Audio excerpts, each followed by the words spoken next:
Look, you are not unique. I'm going to cover how you can read your client's mind as an online coach. Basically, right now, if you're trying to help everyone, you're probably making it harder for yourself. I get it, because being a generalist is good for the ego. It makes you feel like a good coach because you think, oh, I can coach anyone from all walks of life, but it's an illusion. You don't want to be the guy who's practiced 1,000 kicks once. You want to be the one who's practiced one kick 1,000 times. And that's exactly what we've done. That's what we've helped Dom and Austin and several others to do as well. The big difference between personal training and online coaching is that as a personal trainer, you're standing in a gym, you've got personal trainer written on your back and you've got big biceps, and you're basically open to anyone who walks through the door, and you have to be able to handle that person. So you might be dealing with Margaret, who's 57 and has got a dodgy knee and she wants to get rid of her bingo wings.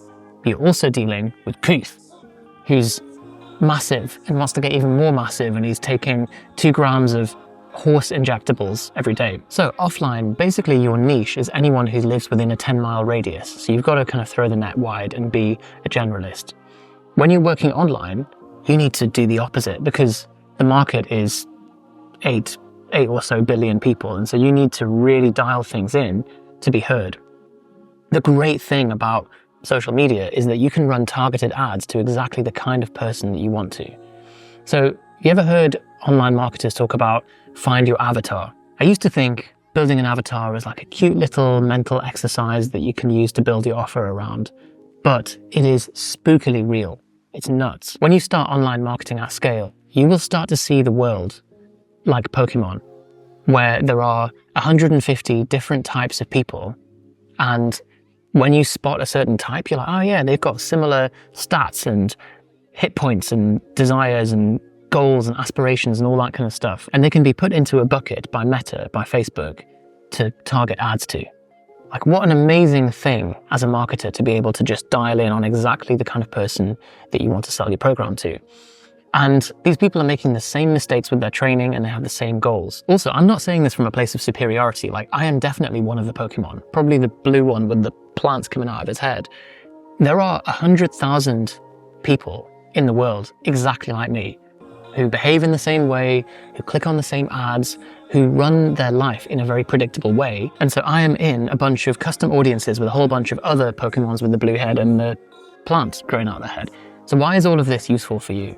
Because it's going to make you a lot of money, and it's going to make you a better coach. If you speak to enough people in your niche, enough of that particular Pokemon, you will find that your content, your ads, and your coaching delivery absolutely smash it every time. It becomes spooky, and they'll think that you're reading their mind, but it's just because you understand that avatar deeply. I often talk about this flop that Johnny and I experienced a few years ago, where we joined this copywriting course and we spent weeks writing out what we thought was like the perfect masterpiece of copy.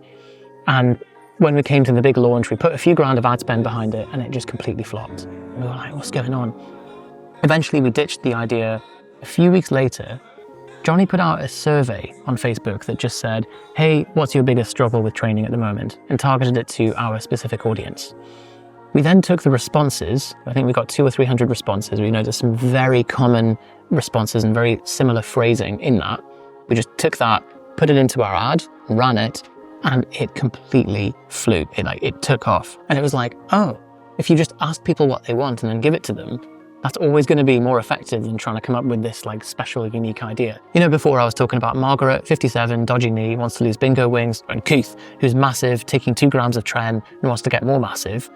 If you had 30 Keiths, you would know everything about the deepest psychology of Keith and all of the things that drive him and his ultimate goals and so on.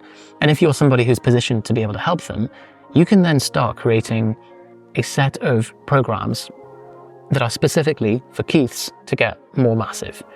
And then even if the programs are kind of templated, you can make them semi-customizable so that you can run a scalable group model and give Keith most of the benefits of one-to-one coaching without the price tag. So rather than creating new untested workouts each time, you can create a semi-customizable template and build it in response to the Keiths in your audience. So then you have a bunch of data as to what's working for that particular niche. Your marketing then becomes easier as well, because you become the go-to guy to help big Keiths become even bigger.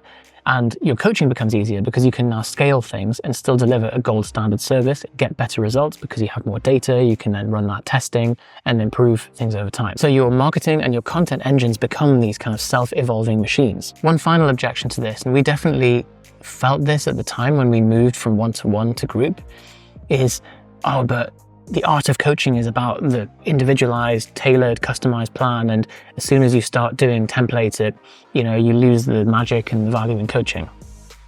I would agree if you're trying to serve everyone at once. But when you're targeting the same population with the same level of training experience and same goals, customization is a bit of a myth.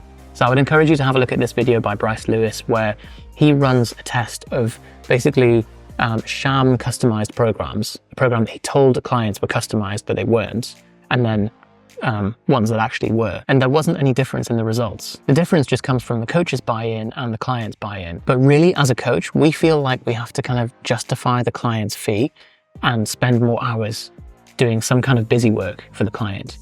You're better off not spending that time on the programming and spending it on client contact, because really the connection with the client is what really matters. So while that's how you read a client's mind, how do you build that into a template? Which app do you use so that you can create the semi-customizable format without sinking loads of time into manual processes? And that's all covered in this video on how to use Notion to coach your clients in batch.